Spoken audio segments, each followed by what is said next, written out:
अस्सलामु अलैकुम वरहमतुल्लाहि वबरकातुह। अल्हम्दुलिल्लाहि वकफ़ा वसलामुन अला इबादिहिल्लज़ीना इस्तफ़ा अम्मा बअद। अऊज़ु बिल्लाहि मिनश शैतानिर रजीम बिस्मिल्लाहिर रहमानिर रहीम।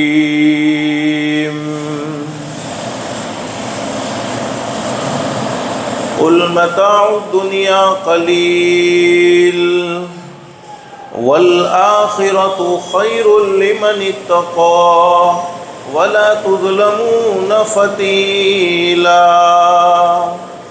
सदक़ल्लाहुल अज़ीम। वक़ाल अन्नबिय्यु सल्लल्लाहु अलैहि वसल्लम अल कय्यिसु मन दाना नफ़्सहु व अमिल लिमा बअदल मौत वल आजिज़ु मन अत्बअ नफ़्सहु हवाहा व तमन्ना अलल्लाह। औ कमा क़ाल अन्नबिय्यु सल्लल्लाहु अलैहि वसल्लम। सदक़ल्लाहुल अलियुल अज़ीम व सदक़ रसूलुहुन नबियुल करीम। रब्बि इश्रह ली सदरी व यस्सिर ली अमरी वहलुल उक़दतम मिन लिसानी यफ़क़हू क़ौली। सुब्हानक ला इल्म लना इल्ला मा अल्लमतना इन्नक अंतल अलीमुल हकीम। दुरूद शरीफ पढ़ ले। अल्लाहुम्मा सल्लि अला मुहम्मद व अला आलि मुहम्मद कमा सल्लैता अला इब्राहीम व अला आलि इब्राहीम इन्नका हमीदुम मजीद।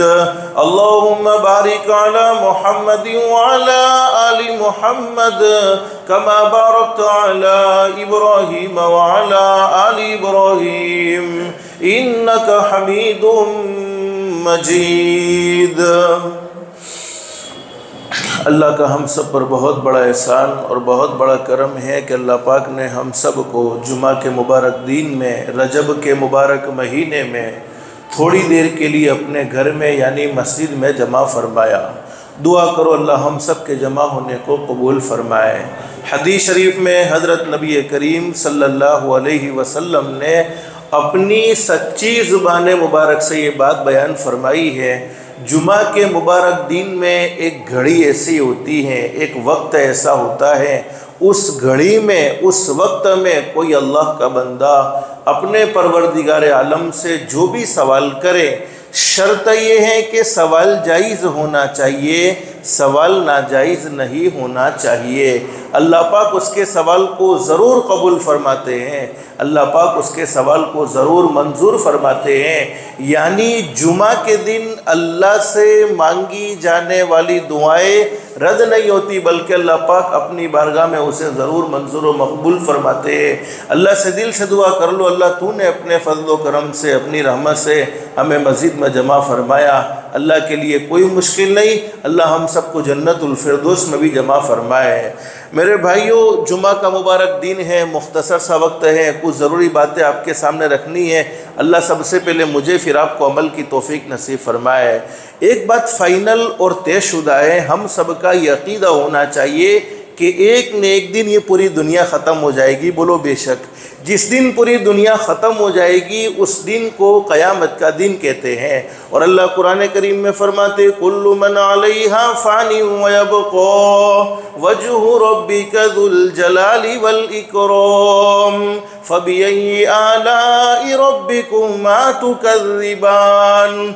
दुनिया में पैदा होने वाली हर चीज़ को फ़ना हो जाना है, हर चीज़ को ख़त्म हो जाना है। बाकी रहने वाली ज़ात अगर किसी की है तो वो सिर्फ़ एक अल्लाह की है। अल्लाह हमेशा हमेशा है और अल्लाह हमेशा हमेशा रहेगा, वरना दुनिया में हर चीज़ फ़ानी है। लेकिन जिस दिन दुनिया ख़त्म हो जाएगी उस दिन को क़यामत का दिन कहते हैं। और क़यामत के आने से पहले पहले हमारे आका हज़रत मुहम्मदुर रसूलुल्लाह सल्लल्लाहु अलैहि वसल्लम ने अपने ज़माना मुबारक में क़यामत की बहुत सारी निशानियां बयान फरमाई कि दुनिया ख़त्म होने से पहले पहले क्या क्या होगा।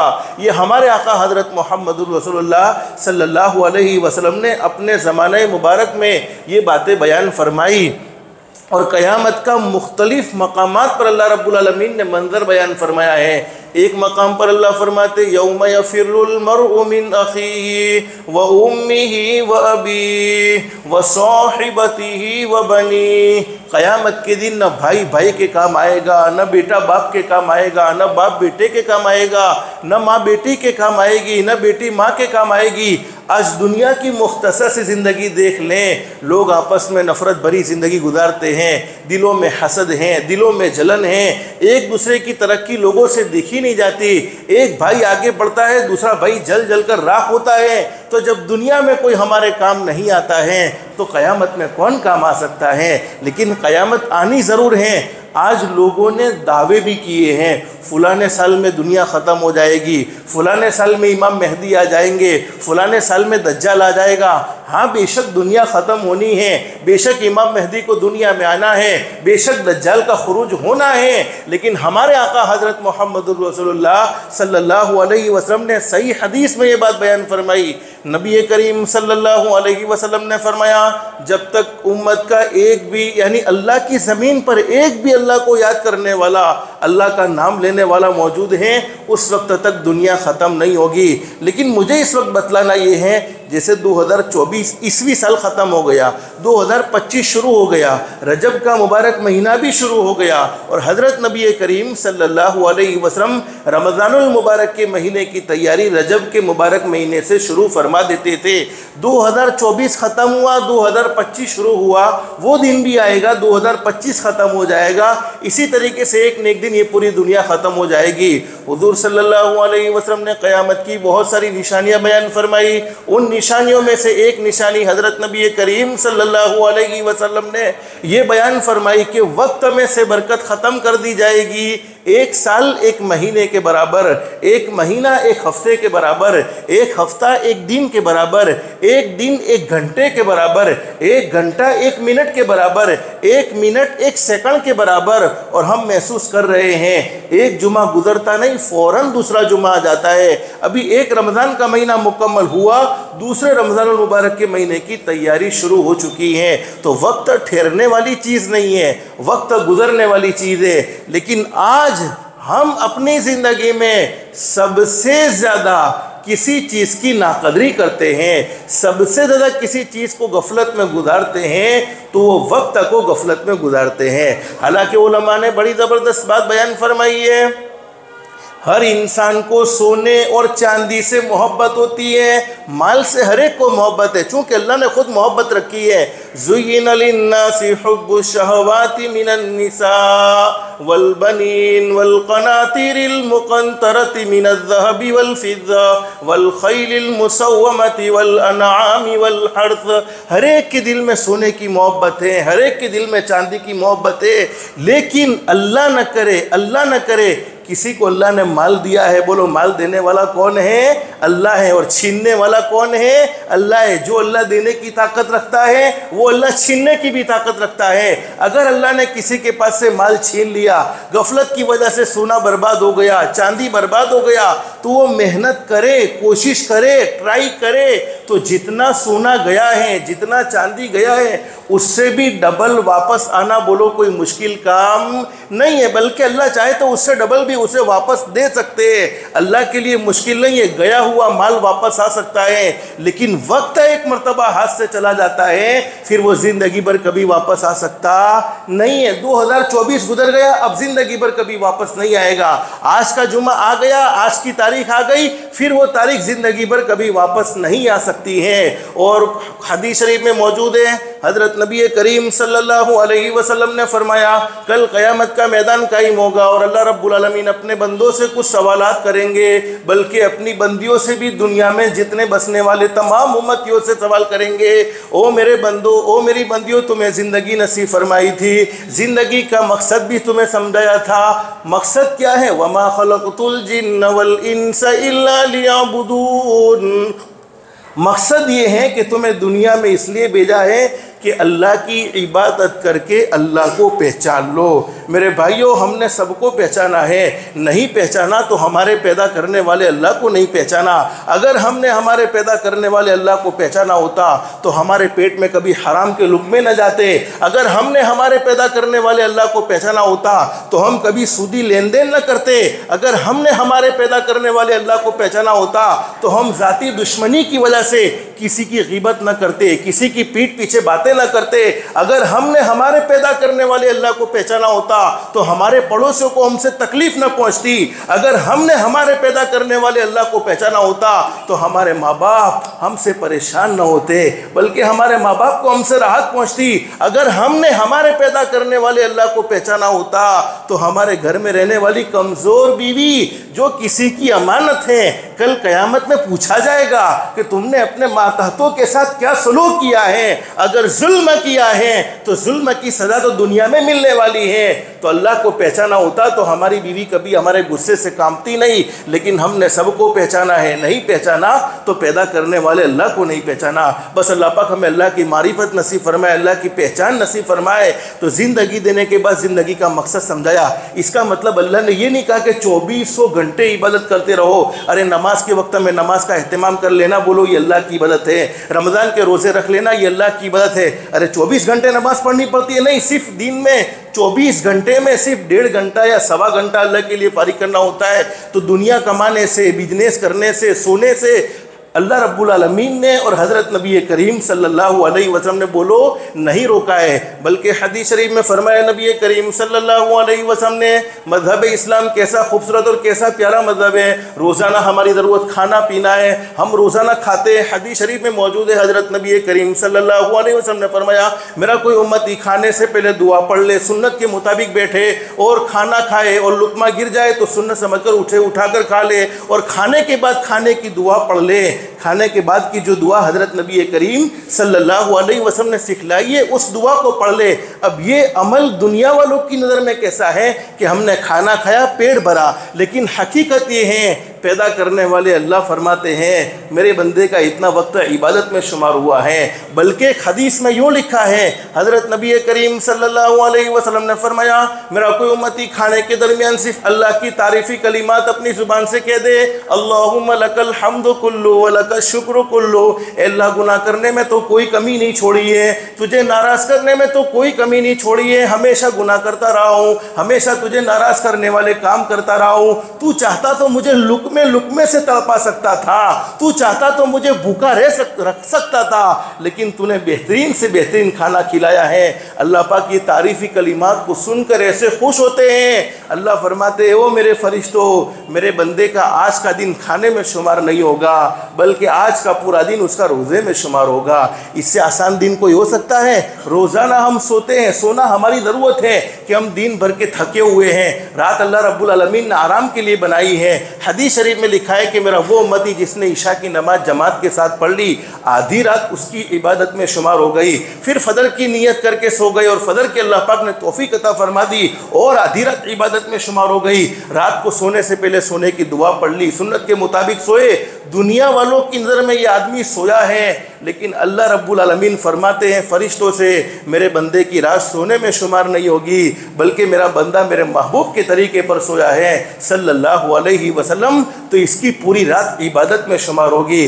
तो बोलो, खाने से अल्लाह ने नहीं रोका, सोने से अल्लाह ने नहीं रोका, कमाना हमारी ज़रूरत है। हदीस शरीफ में फरमाया नबी करीम सल्लल्लाहु अलैहि वसल्लम ने, मेरा कोई उम्मती इसलिए हलाल बिजनेस करे सच्चाई के साथ, अमानतदारी के साथ, कि किसी के सामने हाथ न फैलाने पड़े, किसी के सामने मांगना ना पड़े, तो उस उम्मती के चेहरे को अल्लाह पाक क़यामत के दिन 14वीं रात के चांद से भी ज़्यादा चमकदार कर देंगे।